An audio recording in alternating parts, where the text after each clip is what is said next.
Irmãos e irmãs, como é costume na igreja desde antigamente, será lido agora o anúncio da Páscoa e das festas litúrgicas deste ano.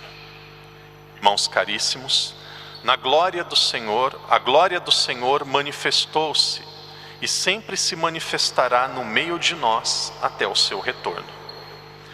Na sua ascensão dos tempos e das festas, recordamos e vivemos os mistérios da salvação. O centro de todo o ano litúrgico é o Tríduo do Senhor, crucificado, sepultado e ressuscitado, que culminará no domingo de Páscoa, dia 31 de março.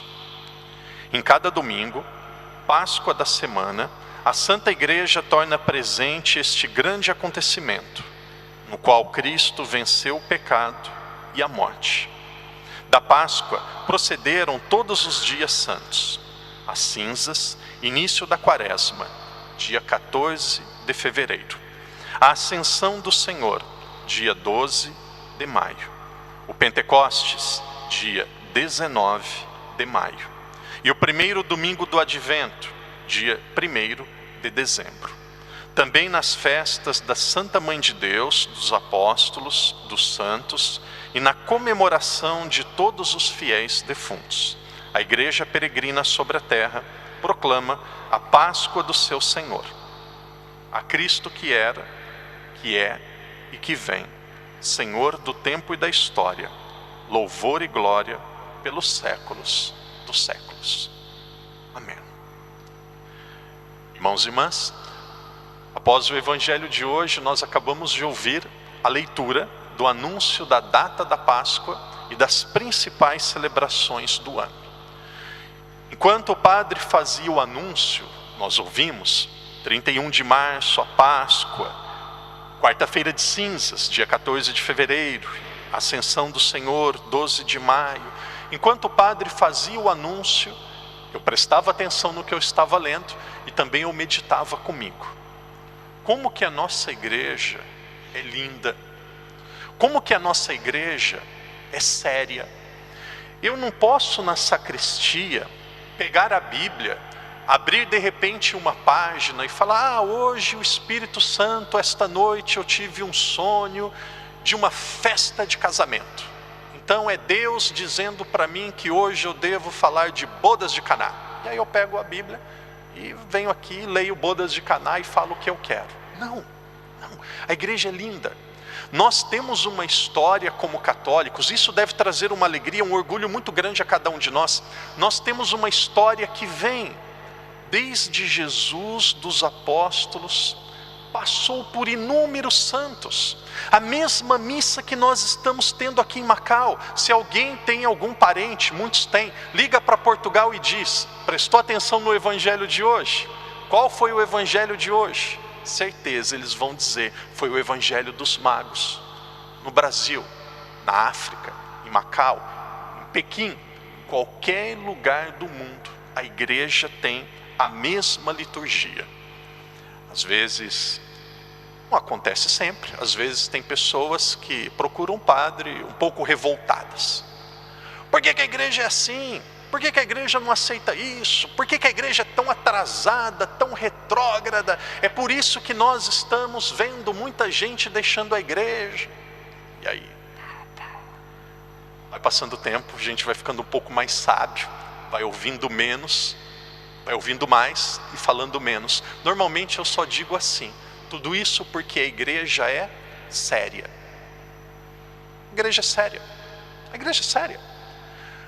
Um padre, um bispo, o Papa, ninguém tem o poder de mudar aquilo que foi deixado por Jesus. Então nós temos algo chamado tradição da igreja, o que é belíssimo. E neste começo do ano litúrgico, desde o Natal, a igreja vai nos ensinar como que foi a história da nossa salvação. Tudo começou com o Natal.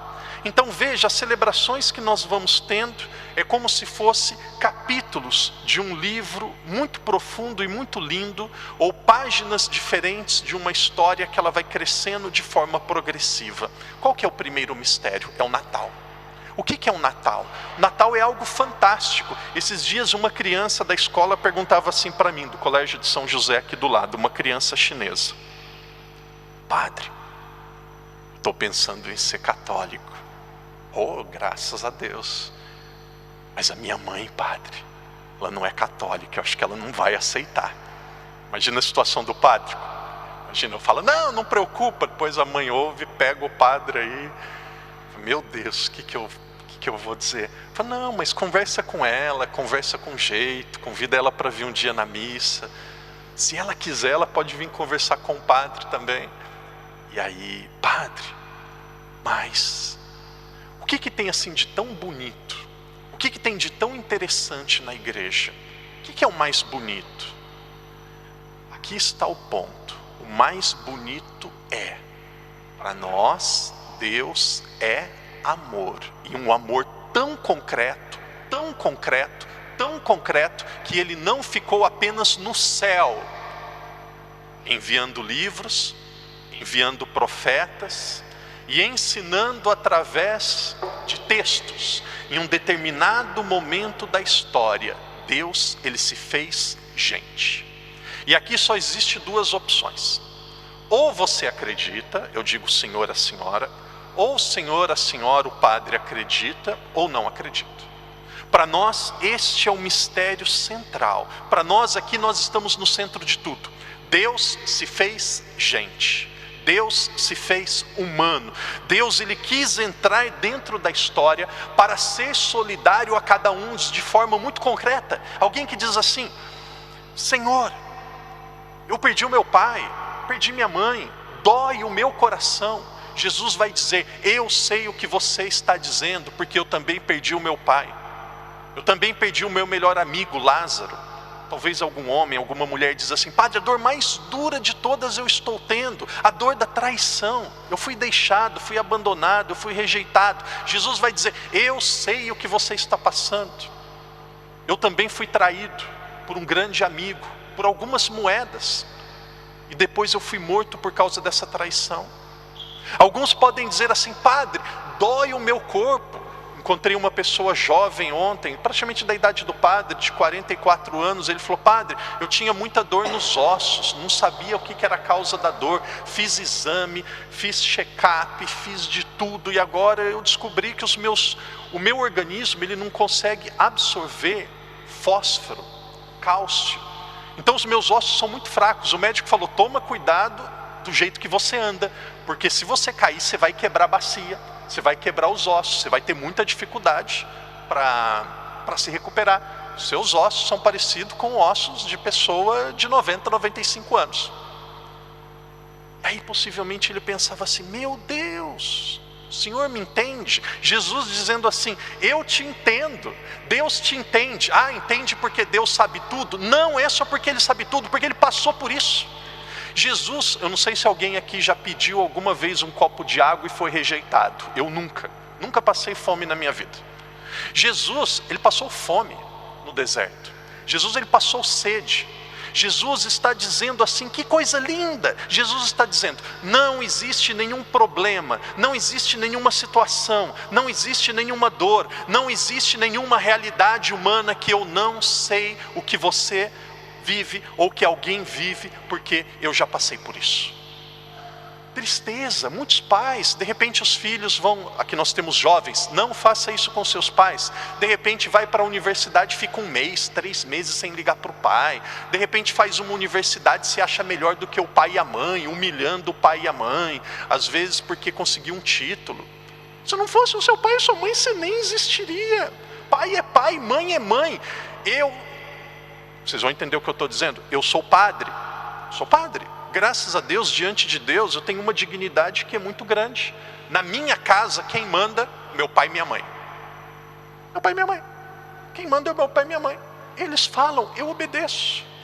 Então, um pai e uma mãe que de repente tem essa dor de ver um filho ingrato, ou um filho, existem filhos que estão na igreja, participam da missa, o pai e a mãe não vêm. Às vezes tem exemplo na catequese, um pai e uma mãe que traz um filho, deixa na entrada da igreja, vai lá e depois vai para casa.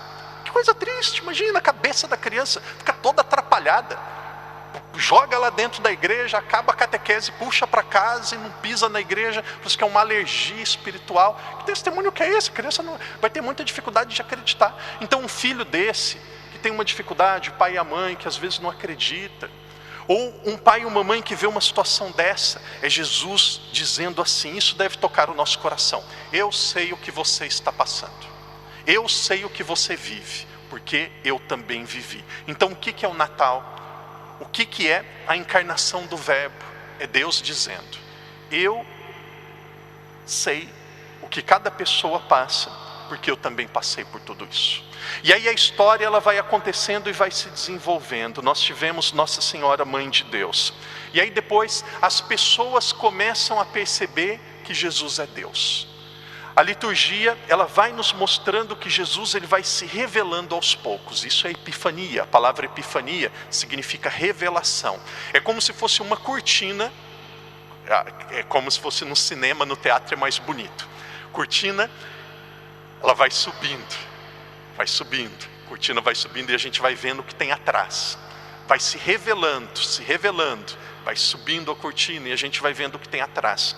A revelação epifania, ela se dá praticamente em 3 momentos principais, aonde a revelação ela é feita de uma forma plena. E aqui vai saindo do mais universal e vindo para o mais particular. A revelação, a epifania, Jesus se mostrando aquilo que ele é Deus, começa no evangelho de hoje.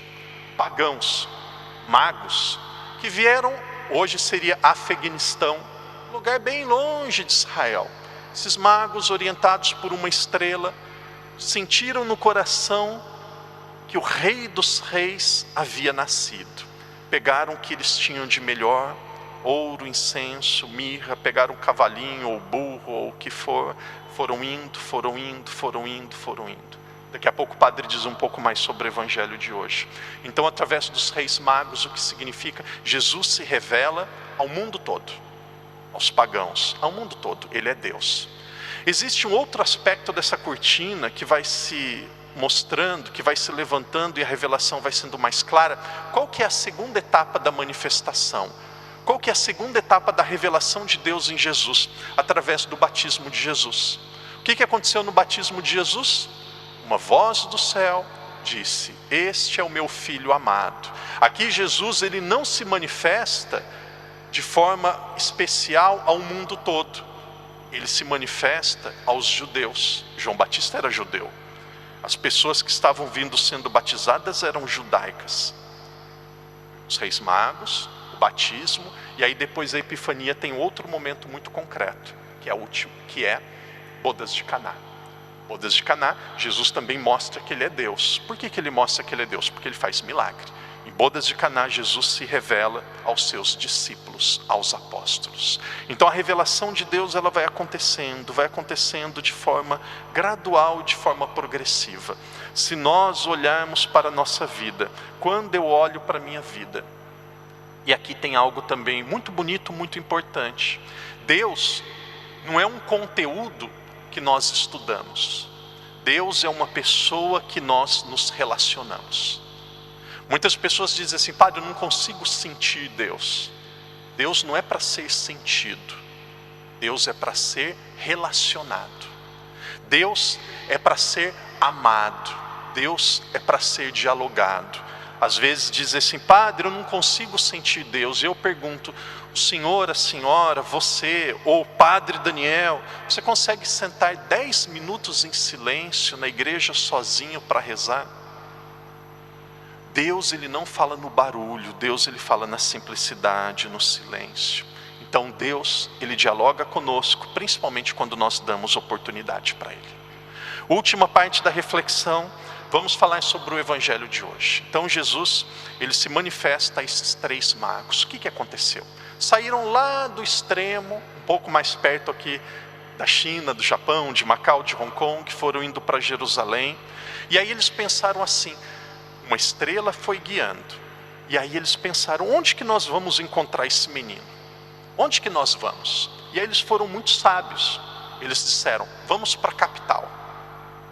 Vamos perguntar para o rei. E aí foram para Herodes. foram conversar com Herodes. Só um parênteses, Herodes é uma figura histórica. Herodes foi rei de Jerusalém por aproximadamente 30 anos. Quando vocês ouvirem o nome Herodes daqui para frente, vocês vão lembrar essa breve explicação que o padre vai dar agora. Herodes foi uma pessoa muito cruel. Herodes, ele queria reinar, ele era de descendência romana, então ele queria reinar não só porque ele era de descendência romana, mas ele queria se casar com alguém que fosse judeu, para ele ter poder também sobre os judeus, um poder religioso. Então tinha uma mulher chamada Mariana, que era da família dos Macabeus, uma família muito tradicional dos judeus, e ele casou com esta mulher Mariana. E esta mulher, devido à sua origem tradicional judaica, uma origem que era muito reconhecida pelos judeus, ela começou a ter filhos, os filhos começaram a olhar o império do pai, o império de Herodes. O que Herodes fez? Ele matou a mulher, matou os filhos e matou toda a família da mãe, porque ele falou: eu não vou ter descendência, o rei sou eu. Então todo mundo que criava, trazia um certo risco para o reinado dele, ele mandava matar. E aí de repente disseram: tem um menino que é o rei dos judeus. Ele ficou maluco. Uma das piores qualidades de uma pessoa é a ironia, o sarcasmo. Então olha o sarcasmo: sério, o rei dos judeus? Eu também quero adorá-lo. Me ensina onde que ele está, que eu também vou lá. Vão vocês primeiro. E aí os reis, e o padre vai ficar só em 2 pontos. Este Herodes sabia que o menino já tinha nascido, e aqui por inveja, por ciúmes, ele disse assim: vamos reunir os sacerdotes e os líderes religiosos. E aí quando todo mundo estava reunido, ele perguntou: onde vai nascer esse menino? Onde esse menino está? Como que eu posso adorá-lo? E aí os sacerdotes, os religiosos falaram: esse menino, ele está em Belém. E aí é como se fosse ensinando o caminho. E aí aqueles magos deixaram Jerusalém e foram para Belém. E aqui é a questão: se os sacerdotes, os religiosos daquela época, eles sabiam ensinar o rei, ensinaram Herodes, ensinaram também os magos, que o menino estava em Belém. Se eles sabiam que o menino estava em Belém, por que eles não foram adorá-lo? Eles sabiam ensinar o caminho, eles sabiam aquilo que estava acontecendo, mas eles não foram. Aqui, irmão e irmã, principalmente para mim que sou padre, mas para todos nós que estamos na missa, para todos nós que temos fé, aqui existe um grande risco. Nós conhecemos, nós sabemos e nós não vivemos. Com todo respeito, falando primeiro para mim, isso daqui é um grande perigo, um grande perigo, um grande perigo. A fé se tornar apenas algo interessante, tradicional e cultural. Quando eles encontraram o menino, deram ouro, simboliza que Jesus é rei. Deram incenso, simboliza que Jesus é Deus. Deram a mirra, simboliza o sofrimento que Jesus teria. E quando eles voltaram para casa, eles não tinham mais a estrela. Por quê? Porque a luz já estava dentro deles, eles não precisavam de nenhuma luz externa. Outro ponto: quando eles voltaram para casa, eles voltaram por outro caminho. Por que eles voltaram por outro caminho? O padre vai encerrar a reflexão aqui. Por que eles voltaram por outro caminho? Porque quem se encontra com Jesus de fato não pode voltar pelo mesmo caminho. Quem se encontra com Jesus de fato, e esse é o critério. Esse é o critério. Estou na missa todos os domingos, estou na missa todos os dias, ajudo na catequese, faço isso. Não, isso daqui é algo muito bonito, muito importante, mas não é o critério principal. Uma pessoa que se encontrou com Cristo, ela volta por outro caminho. Ela tem uma vida, um comportamento diferente. Que Jesus nos ajude a olharmos para dentro de nós e também voltarmos por outro caminho, ter uma vida nova. E querido irmão, querida irmã, do mesmo jeito que esses magos não precisaram de uma luz externa, de uma luz e uma estrela no céu, volte para casa com esta certeza: você tem uma luz dentro de você. Essa luz é Jesus. Não existe problema, dificuldade, dúvida nenhuma que Jesus não é capaz de nos ajudar. A luz está dentro de você. Nós somos iluminados. Deus está conosco.